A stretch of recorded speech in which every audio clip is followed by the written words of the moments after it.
Bonjour, je suis Marine Guéné-Deligny, avocate au sein du département AT&MP chez Marvel Avocats et nous allons évoquer aujourd'hui les accidents du travail qui surviennent aux salariés en situation de télétravail et l'application rigide du régime des accidents du travail qui en est faite.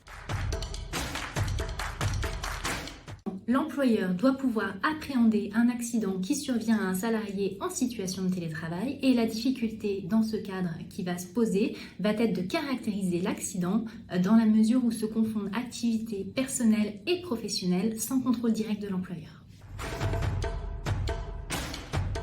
Compte tenu du régime très favorable des accidents du travail en droit français et dans un contexte actuel de généralisation du télétravail, l'article 1222-9 du Code du travail a précisé que l'accident sur le lieu où est exercé le télétravail pendant l'exercice de l'activité professionnelle du télétravailleur est présumé être un accident du travail.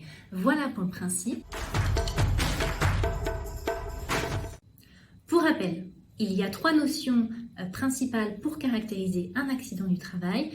Il s'agit du temps de travail, du lieu de travail ainsi que du lien de subordination.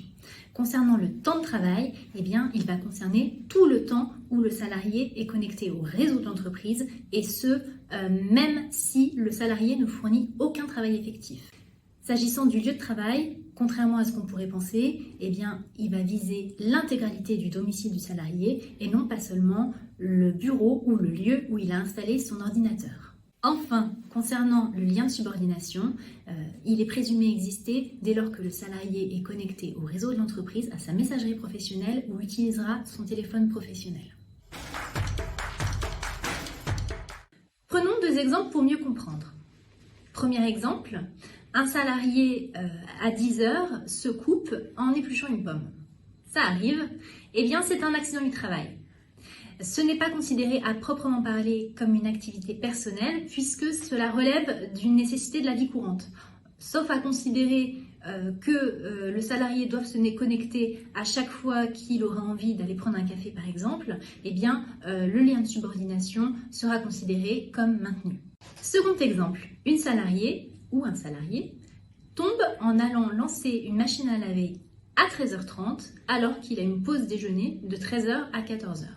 Ici encore, il s'agit d'un accident du travail.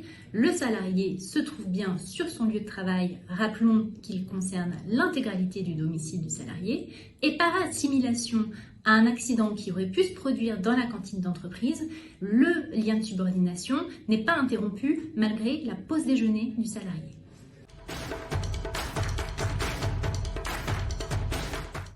La marge de l'employeur va se situer à deux niveaux. En premier lieu, sur le plan de la prévention, l'employeur va pouvoir agir sur le risque afin d'éviter ou de réduire les accidents en télétravail, en identifiant dans le document unique les risques psychosociaux et les risques liés au poste du travail en tant que tel, problème de posture ou bien problème de travail sur écran par exemple. En second lieu, l'employeur va pouvoir moduler l'application de la présomption d'imputabilité en agissant sur la notion du temps de travail. Il va fixer au préalable, par accord d'entreprise ou par avenant contractuel, le temps de travail effectif du salarié en définissant les heures de début et de fin de travail, les temps de pause, sans oublier le droit à la déconnexion, ainsi que les heures supplémentaires le cas échéant.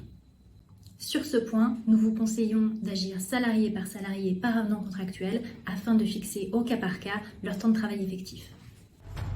Je vous remercie de votre attention. N'hésitez pas à laisser des commentaires ou à nous contacter si vous avez des questions. Nous nous ferons un plaisir de vous répondre. À bientôt.